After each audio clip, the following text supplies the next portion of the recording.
how to use Excalidraw. So of course, go ahead to the website in any preferred browser, and you can go ahead and choose whatever canvas you're going for.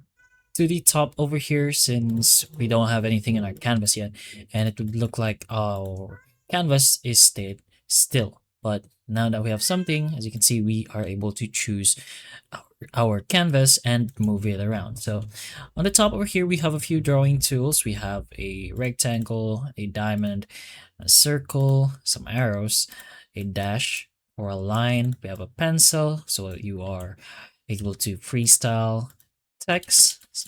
You can change the font somewhere, I suppose. Text as well, so you can, put letters without having to write it. And you have insert images with the eraser tool. So even if you use a pencil, it doesn't erase a single part, it erases the entire thing.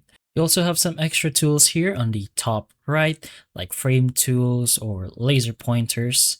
So maybe someone's viewing your screen, you can use this for easier direction. You also have more tools over here like signing up, some logging in, or basically connecting to these tools over here, preferences like your theme, English, language. I mean, your languages, of course, you can switch to whatever is available, and you have your canvas background. You're also able to collaborate with others, so you can check the live collaboration option, not that one, this one. So you can start a session, you can invite people to draw the same canvas with you, and the session is end-to-end encrypted and fully private.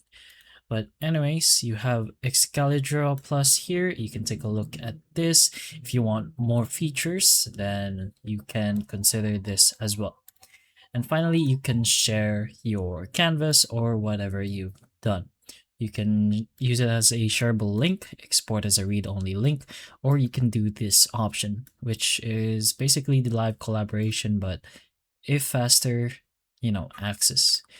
Anyways, you have some tools over here. If you want to learn how to do things more faster, you can then save or export as well if you like. But that's pretty much the general idea on how Excalidraw works. Also, you can sign up. I think we've already mentioned that. Hopefully this video does help. If it can, please like and subscribe for more videos like this, and that's all.